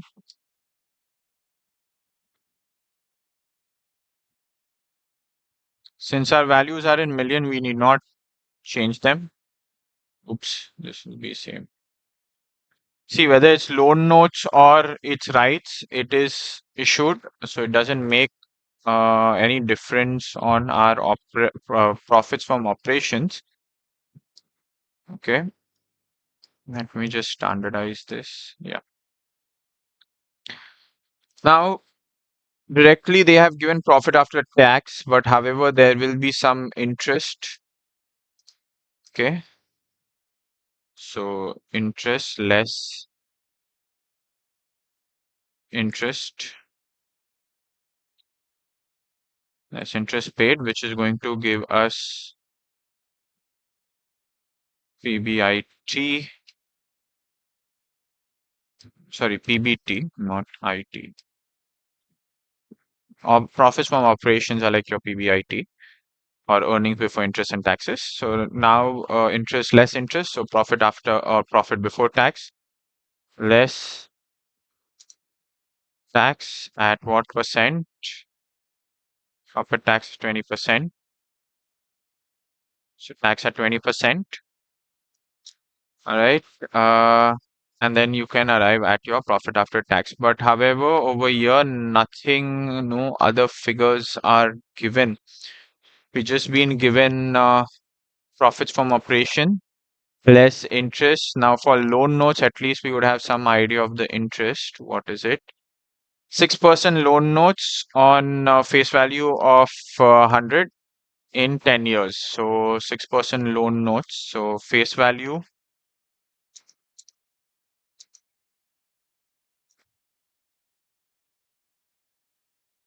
So face value of loan notes is 100. Coupon on it is 6%. Okay. Right, double time percentage. All right. So interest paid per loan note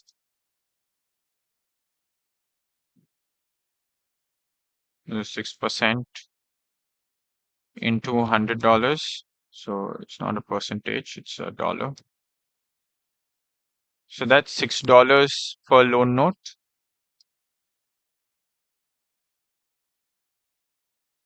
All right.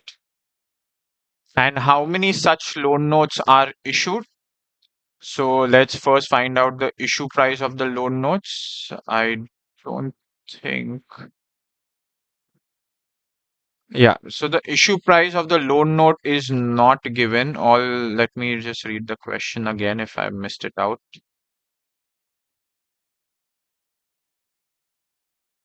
No, no. Okay, so the issue price of loan note is not given. So what we'll do is we'll assume due to absence of information, we assume that the loan notes are issued at face value. Okay, so that means your market value or issue price will be same 100, and we need a requirement. So number of loan notes issued will be, wait, let me just shift this.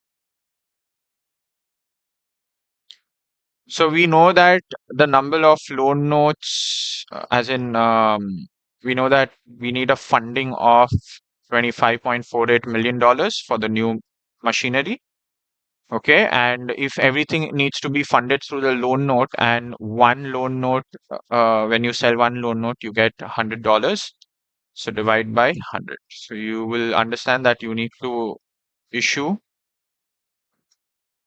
25 million loan notes, or sorry, 0.25 million loan notes. Okay, so the interest that you are paying,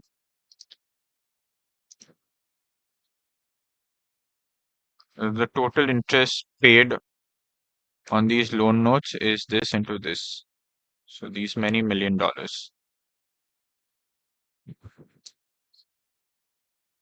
Right? So yeah, this is total interest paid on the fresh loan. Okay, the fresh loan notes that we just issued. So that's 1.53 million. Okay, let me just format it.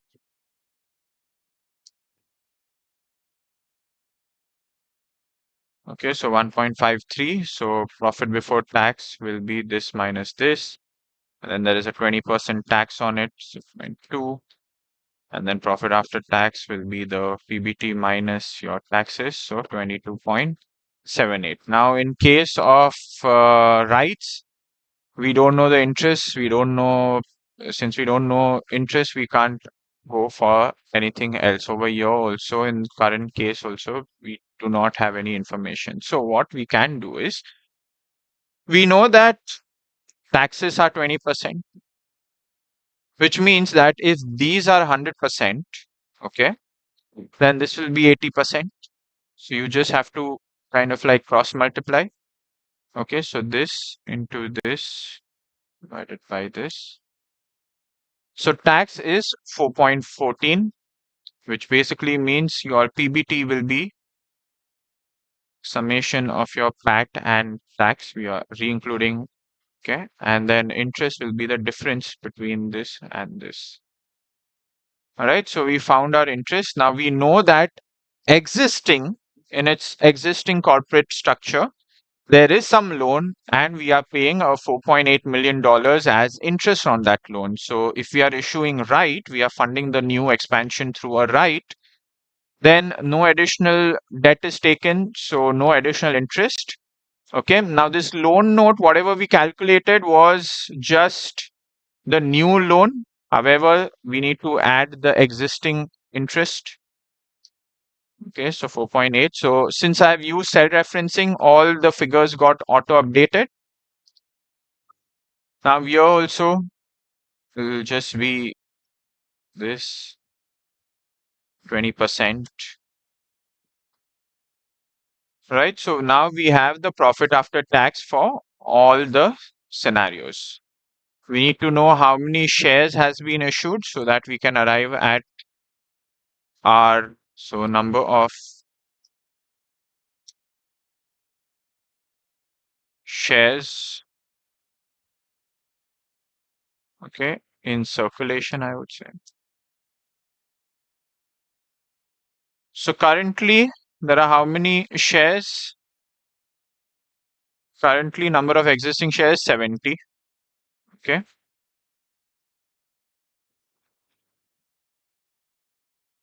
So million shares, 70 million. Then if there is right, then we are issuing more shares. So totally is going to be 84 million shares. And in case of loan, it will be same 70 million because no new equity is issued. It's all same. Oops, sorry. Okay. So all of these are actually in dollar form,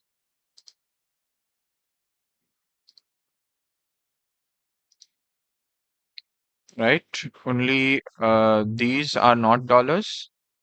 So EPS, that is earning per share, will be total $16.6 million as profit, which will get divided among 70 million shareholders. So per shareholder, they are earning 24 or $0.24, or that's 24 cents.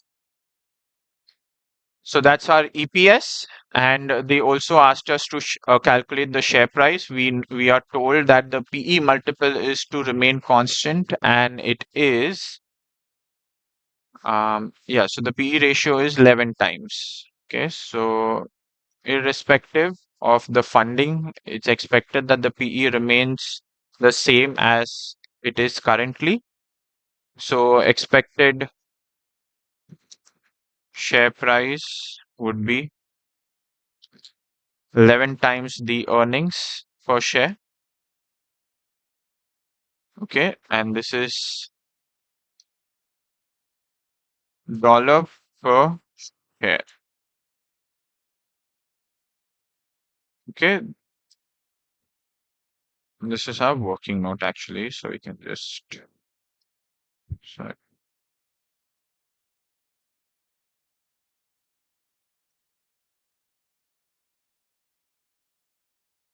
working note calculating interest on fresh loan notes issued. Okay, so just gave it a title, what we have calculated there. So yeah, our share price has been found and our EPS is found. So we can just highlight the final answer.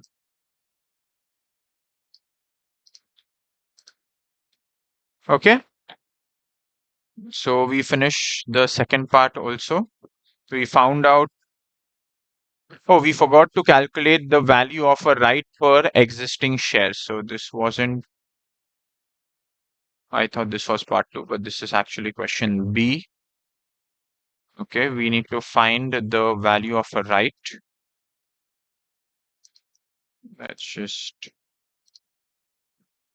run the shortcut key for this, otherwise that would be easier. Okay,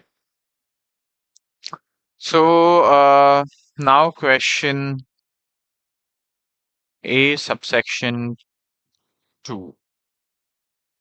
Okay, so value of a right. Now, if you remember from our classes, okay, we had a diagram wherein if this is the issue price and or sorry, if this is the existing price and this is the issue price, the difference, okay, is the value of the right. So we just have to find the difference. Okay, so value of the right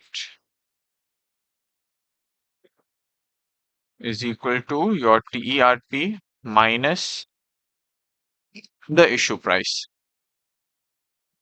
What is the issue price? 1.8.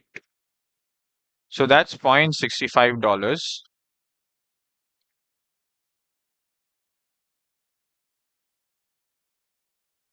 Okay, $0.65. But they have asked us the value of a right per existing share. So that is why, again, day one, I had mentioned read the questions properly. Okay, read the requirements properly, understand the question. So if you would have just left it over there, you wouldn't get full marks because they want per existing share. So how many existing shares do you need in order to subscribe for one right? Now, unfortunately, in this question, the ratio is not given. Usually in questions, they say that, okay, for every 5 existing shares, you have a right to one share, or for every 2 existing shares, you have a right to one share. But here it's not given. So how do we find it out? Well, we know that how many existing shares are there, and we know that how many rights are issued, which basically means that for every 70 million shares, 14 million shares are issued. Okay. So if you want to find the ratio, so the rights issue ratio for every 14 million shares, 70 million is required. So that's 0.2. Therefore, value of a right per existing share. Okay. The ratio of 0.2, just multiply the two. Otherwise, if you had um, the number of shares you need, so say for example, if it was 5 shares you require, okay, for every for one right, then value of one right is 0.65, but per existing share it would be divided by 5. But here we have found the ratio, so we are just multiplying it with the ratio. All right.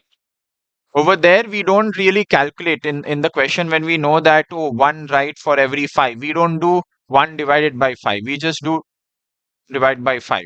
It's the same thing basically. Even if you do multiplied into 1 by 5, you'll get the same answer.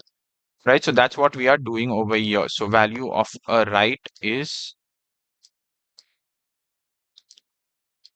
13 cents. Okay. We'll just highlight it. So we know that this is the final answer. So yeah, I think now we are done with all calculations. Okay. What else do they ask us? Theoretical X right price we have calculated, value of a right per share calculated, rights issue, loan notes issued calculated, what will be the EPS and PE in each of these scenarios. Then discuss ways in which this we discussed. So new type of equity. If you remember, we said that you can either place it privately or you can offer it to your existing shareholders as a right share, or else if you do not, as in you have never offered it to the public at large, you can do something called an IPO, that is an initial public offer. The first time you are offering your shares to the public to buy. Then if you have already done an IPO and you still want to raise money from the people at large, then you can do a follow-up public offer, okay, called an FPO. So yeah, these are the various ways in which you can raise new equity shares. Then the last question, they are asking whether would it make sense if we just not pay dividends and save that. So let's see that how much do we save up by not paying dividends. So this is question D. Okay. So normally dividends per share. So the dividend that we have been paying per share is $0.08 per share.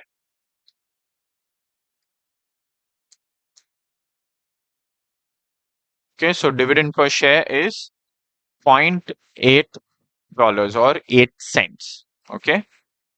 Now existing, so they are suggesting that we do not issue any equity, nor do we raise loans, but save and you know use the savings or use the retained earnings to fund the project. So existing number of shares. So existing number of shares was, yeah, $70 million. Sorry, 70 million shares. So that means total dividends saved will be dividend per share into the dividends, sorry, into the number of shares. So these many $1 million. Okay, $6 million is what you are able to save. What is the requirement though? Requirement for new machine is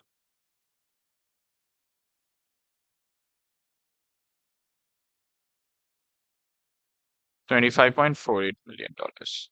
Okay, so we need 25.48 million or $25 million is what we require. So that as a percentage is, okay, this is not a dollar, this is a percentage. So that's just 22% of our requirement. Okay. So balance, we would have to either issue loan or we would have to issue rights. Okay. And since we are raising some amount of capital from our internal accruals or reserves, our overall cost of capital may come down. Okay, that needs to be calculated. We don't have information relating to cost of equity, cost of debt. Actually, cost of debt we can calculate. We have the coupon rate, so with that we can calculate 10 years bond. Okay, but whatever. See, what I'm trying to say is this is the benefit. Okay, we are saving 22% of the, or rather, we have arranged for 22% of the requirement by saving on dividend. But what is the impact of not paying dividends? Again, from our classes, the theory part, okay, we need to just highlight that what would happen if dividends are not paid. Now, think from a shareholder's point of view. We all are the shareholder of this company. Okay, this company has been consistently paying 8 cents as dividend, and suddenly it stops paying dividend. It gives an explanation also that we are not going to pay dividend because we are expanding in the Asian markets or we have some expansion plans. But still, we would panic because we would assume that this company has been functioning for so many years, and all these years, without fail, it has paid us 8 cents as dividend. Suddenly, it is saying that, oh, we want to save up. Does it not already have plenty of reserves? Is the management telling us the truth, or is there something more to this story? There will be some element of doubt. It basically gives a bad signal. This is called a signaling effect. Okay, so that bad signal, people may dump the share. We don't know. There is a possibility that it may not go down well with the shareholders and they may sell off the share. If they sell off the share due to the selling pressure, that is supply, the share prices may come down. Okay, because there may be some panic. People were not able to understand the situation for whatever reasons they decided to sell. So that's a signaling effect. So you stopping to pay dividends which you have been paying consistently, and all of a sudden, just this year, no dividends. Okay, it could be a bad signal resulting in drop in share price. Also, there's something called clientele effect. So different clients hold on to different share prices. So, for example, there could be some shareholders who are in the higher tax bracket, and they usually prefer, because see, if they receive dividends, then they are taxed at their higher tax rate.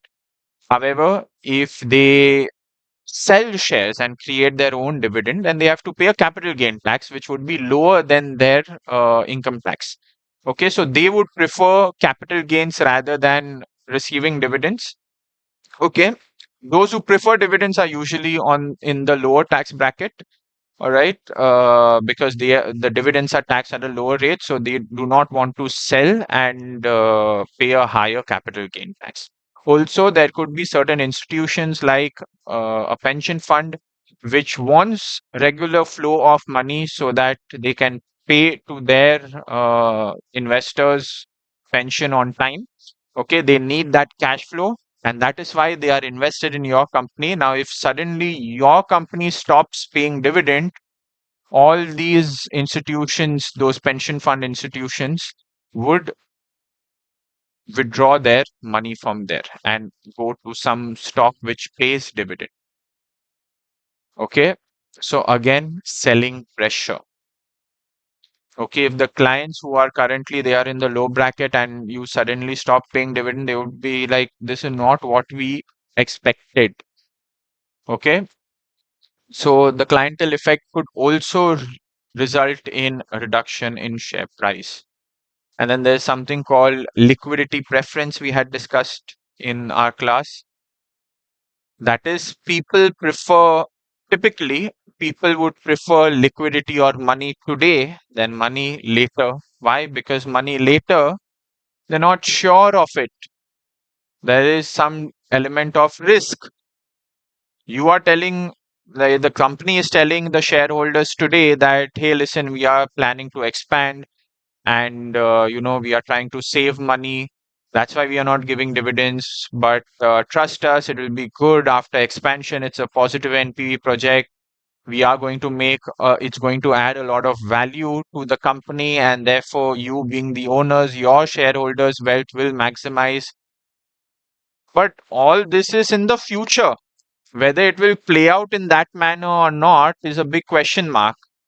So preference is money today than money later. So they will say, I want my dividend today. Okay. If I think the progress is good, I'll buy shares later and participate in that sort of profit. But for now, please give me my dividends. I prefer liquidity today. Okay. And again, depending on the client. So there is another reason why, if they are not happy, if the shareholders are not happy, they could sell the share and the share price would come down. And that's the last thing a company wants, that their share prices come down. Because understand this, all companies or all for-profit companies are working for one primary objective, that is the shareholders' wealth maximization. And the shareholders' wealth will maximize, or as a shareholder, we make money when, in two scenarios, when we receive dividends and when the share price goes up. Okay, so here in the short term, I'm not getting dividends. And in the short term, there's a high probability that my share price would go down. Okay, so in the short term, at least, see, long term, nobody has seen, but at least in the short term, the shareholders' wealth would reduce in this case. So you do not want to do that. Therefore, we shall recommend that issue, do not stop paying dividends. The cost, okay, the implication of not paying dividends are much larger than the benefits that it could give. Okay, so for this reason, we would recommend not to stop paying dividends, right? So I think with this, we are we are done for the day. Okay, we have done the last question. So we have discussed three questions form these three topics. So first question was investment appraisal. Okay, it was a very nice question on investment appraisal, which tested various parameters. It tested whether we can inflate things. It tested whether we know how expected values are calculated. It tested whether we know what is a relevant cash flow. Okay, it tested whether we understand the concept of real rates and nominal rates for discounting.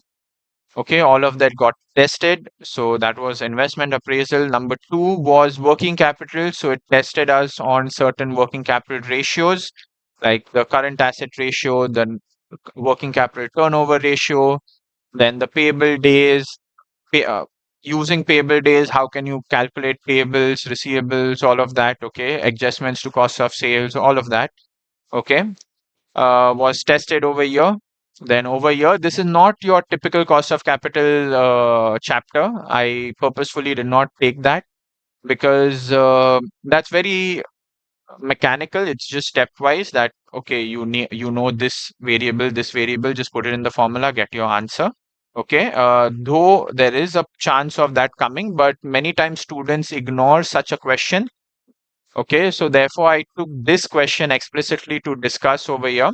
Obviously, we'll be doing the other types later. We have 2 more days where we are going to solve full-fledged uh, papers of 100 marks. So these are just 20, 20, 20. So we did 60 marks solving today. Okay, next we'll meet on Monday. So on Monday, we'll solve those mock papers. Right. So thank you so much for your time. I hope you have this got some value to you. This would help you in the exam. All the very best. Take care. See you.